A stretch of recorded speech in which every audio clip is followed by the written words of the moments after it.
definitely think it's you shouldn't be able to just get away with a punch and then be protected from there out. I'm not saying that's what Chastain anticipated by any means. I think he was willing to take what was about to come back to him, but obviously you got to let him work it out for a little bit longer than that. There's risk in anything. I mean, I understand the whole hurt thing, but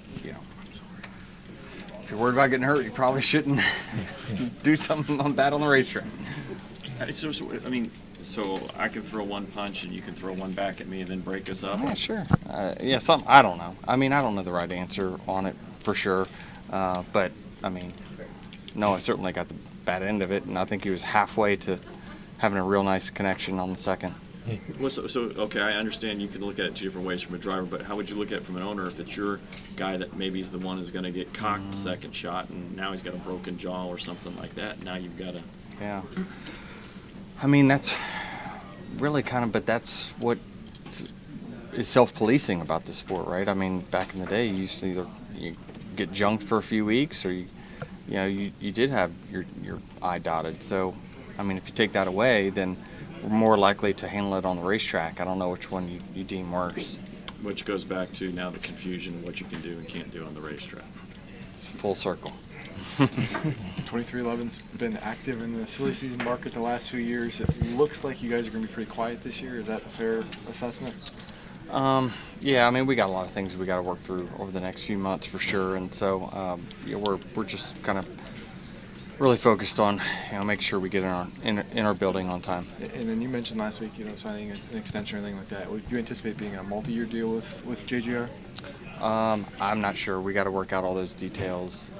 Again, there's just too much hinging on other things, other factors that links it all together, puts it all together. A lot of factors got to get worked out. So it could just be like a 1-year extension, conceivably? It could be a 0-year through a 5-year for sure. Denny, there was a letter NASCAR owners sent to team owners sent to NASCAR about negotiations on the charter. Where do you guys stand on that? Do you feel like progress is being made that you'd like to see? Well, I think there was a little bit of traction. However, it looks like NASCAR's not acknowledging the negotiating committee anymore. They'd rather just do it the way they did 20, 30 years ago and meet with team by team and try to pick them off one by one and get a good deal done that way. How frustrating is it when you see this week again, it's a different sport, but the Washington Commanders sold for $6 billion? Obviously, I don't know if a NASCAR team's going to get to that high level, but you want to at least be able to have that opportunity to raise the stakes, and what's the value of these organizations right now? Well, I certainly made it, just from my standpoint, I'm not even talking about my partner, just from my standpoint, right, is I've invested a lot back into the sport that I've taken out of it. I'd like to see a path towards getting that back. I'm not trying to make money, I'm trying to give back to the sport, but I shouldn't lose money. And so I certainly believe that we got to work out something that's better than what we have. There's no doubt both sides acknowledge that, but actions and words certainly are two different things. But for a long time, God loved Penske and Hendrick and those guys, but it's not helped the way they've done things in the past.